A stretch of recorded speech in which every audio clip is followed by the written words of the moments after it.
Bonjour et bienvenue sur ma chaîne. Aujourd'hui, je vais vous faire le résumé du 1er novembre au 18 novembre. J'ai manqué de temps pour sortir mes autres vidéos, mais donc je vais vous faire un résumé pour les fusionner en une seule. J'ai simplifié mes graphiques pour vous montrer l'utilisation de la batterie avec la production solaire et la consommation de la maison. Le temps actuel, donc nous sommes en novembre, ne permet pas d'avoir une production suffisante pour charger totalement la batterie sur certaines journées.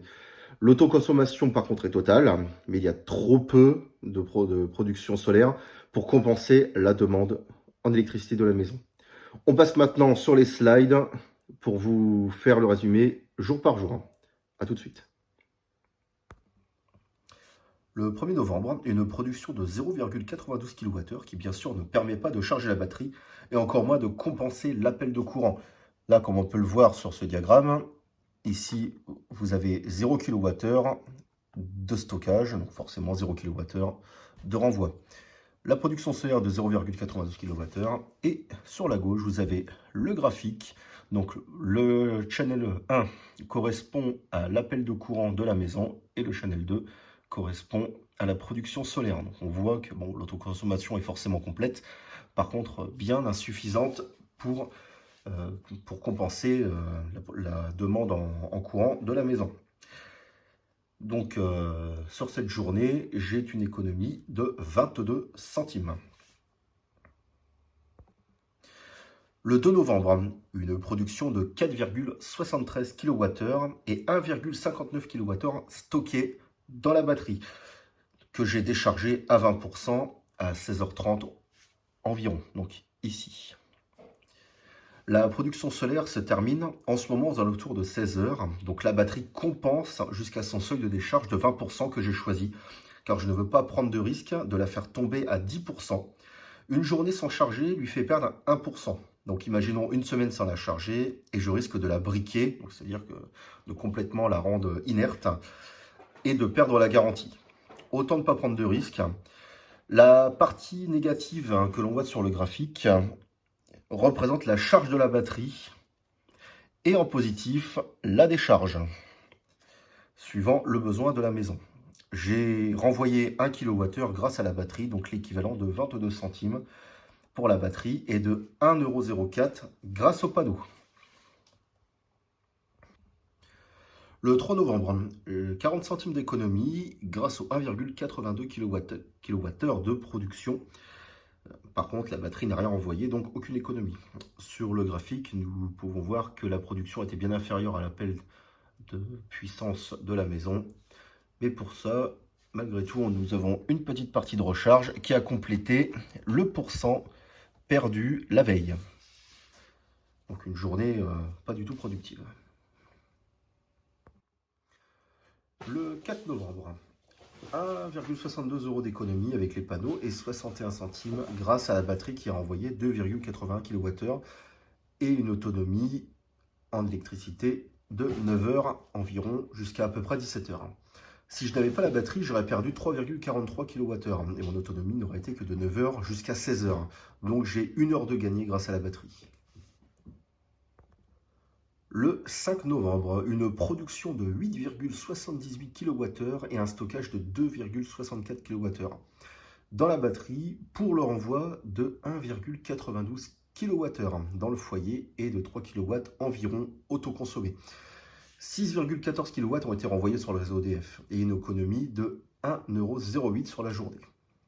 Donc une belle journée avec une belle courbe où on voit donc la production solaire en vert, enfin en bleu, en espèce de bleu-vert, la batterie en jaune qui a chargé une bonne partie de la journée. Arrivé à 100%, on se retrouve avec un tracé plat et on voit que la batterie prend le relais petit à petit dès que la production solaire décroît pour pouvoir prendre le relais jusqu'à environ 17 h, même un petit peu plus 17h30, peut-être même 18 h.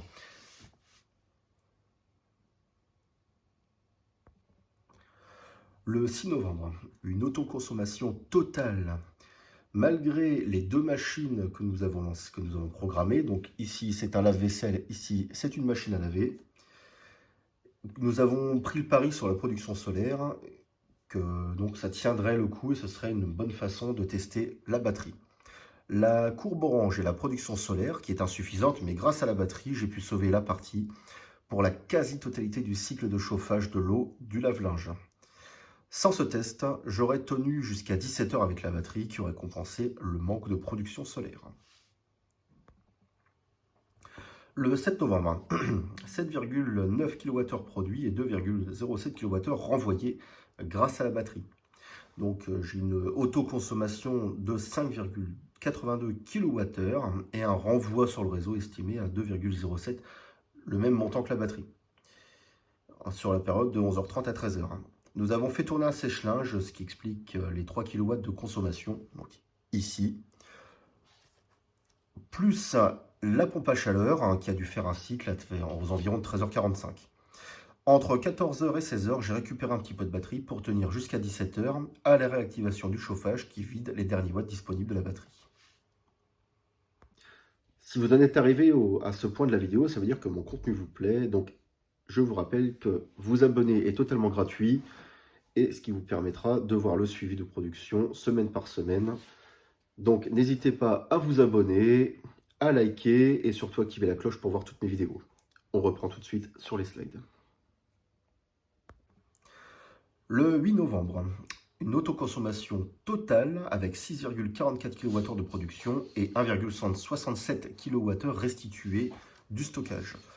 De 12h à 13h, la batterie n'a pas pu compenser totalement la demande de puissance car je rappelle le SolarFlow 2400 AC seul peut renvoyer 2500 watts. Un second SolarFlow m'aurait permis de renvoyer 5000 watts, mais sans avoir plus de panneaux et les batteries auraient été vite à plat. Une preuve de la limite de ce système avec 3 kW de panneaux installés, ce qui me fait 1,77 € d'économie. Le 9 novembre est une catastrophe pour la production, 2,81 kWh de production et les 0,08 kWh stockés ont permis de récupérer les 1% de perte de capacité journalière du SolarFlow, donc 61 centimes d'économie sur la journée. Sur ce type de journée, qu'on ait un onduleur central ou des micro-onduleurs comme moi, ne permet à aucune configuration d'offrir l'autonomie en énergie, sauf si on stocke 30 kWh la veille minimum. Car même avec 10 kW crête de panneaux, je n'aurais jamais été autonome, ce qui représente environ 36 mètres carrés de panneaux solaires, ce qui est énorme. Le 10 novembre, une autonomie totale de 9h à 17h, ce qui nous fait 4,37 kWh de production et 1,11 kWh de renvoi stocké pour un total de 1 €, 1,20 €, parce que j'ai 1,206 €, donc on va arrondir à 1,20 €. Le 11 novembre en famille, le chauffage a tourné toute la journée pour une production qui n'a pas dépassé 500 watts crête. La batterie est restée en veille, donc j'ai économisé 42 centimes quand même. Donc là, par exemple, sur une installation de 6 kW crête, voire peut-être même 9 kW crête, comme on peut l'installer en autoconsommation, aurait pu suffire sur la journée.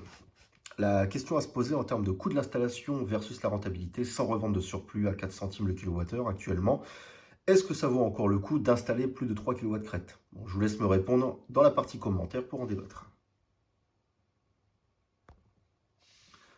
Le 12 novembre, une autonomie totale pendant la production solaire. Donc là, je ne vais pas commenter plus que ça. Donc 1,80 € d'économie.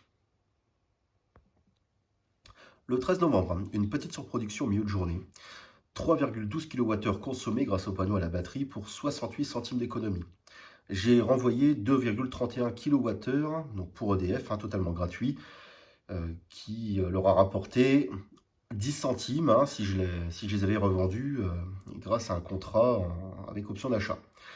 La revente n'est clairement pas intéressante. Passez votre chemin car elle n'est pas du tout obligatoire pour 3 kW crête de panneau. La revente totale vous oblige d'installer un second Linky qui est facturé environ 1 000 €. Uniquement pour la revente totale, pas de l'autoconsommation. Pour rentabiliser votre installation, il faudrait 25 000 kW. Donc pour rembourser la pause et commencer à rentabiliser votre installation. Donc imaginons 25 000 €, il faudrait 625 000 kWh de revente totale, ce qui est énorme. Ne vous faites pas avoir par les vendeurs de rêve qui vous font croire que votre installation sera vite rentable. En autoconsommation, pour 6 kW, vous débourserez environ 25 000 euros. Ce qui est bien trop cher et donc un retour sur investissement à partir de 15 ans, sans compter sur une potentielle panne d'un micro-onduleur qui vous obligera de racheter un ou plusieurs micro-onduleurs à 300 euros l'unité. Ça donne réflexion sur la nécessité de poser plus de panneaux par un pro. D'ailleurs, quelle installation il vous faudrait, vous, pour trouver un équilibre? Répondez-moi dans les commentaires. Afin d'écourter un petit peu la vidéo, je vais passer rapidement sur les prochains jours. Donc le 14 novembre, une économie de 28 centimes. Le 15 novembre, une économie d'1,35 €, un peu plus intéressant. Le 16 novembre, une économie de 40 centimes. Et le 17 novembre, une économie de 95 centimes. Donc du 1er au 17 novembre, j'ai économisé au total 16,62 €, ce qui représente pour moi, avec mon utilisation, la recharge de la voiture électrique, plus l'utilisation de la maison, ça représente 2 grosses journées de consommation. La journée du 18 novembre a été particulièrement froide. Le brouillard s'est levé, comme on peut le voir sur la production, avec le deuxième capteur en rouge, aux alentours des 11 h où j'ai commencé à avoir une vraie production solaire et donc un peu de stockage. J'ai produit 6,76 kWh, ce qui représente environ 2 € et quelques avec le renvoi de la consommation stockée par la batterie, donc qui a pris le relais aux alentours, comme on peut le voir ici, dès à peu près 15h30, presque 16h. Donc là, cette journée, on peut voir que la pompe à chaleur s'est relancée plusieurs fois dans la journée et que la batterie a compensé l'écart, à peu près, l'écart de consommation. Donc la batterie s'est vidée très rapidement, mais grâce aux recharges successives, j'ai pu tenir jusqu'aux environs de 17h30.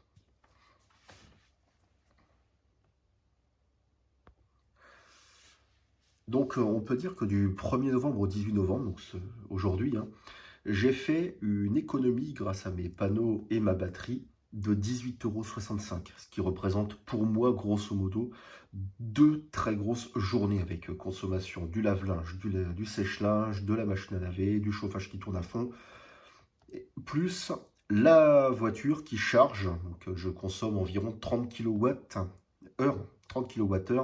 de batterie par jour, ce qui est quand même assez énorme.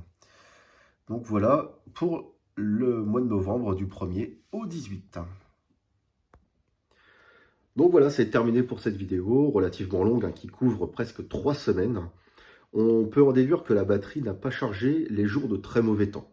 Voilà, la plage de production solaire est de 9 h à 16 h pour le mois de novembre.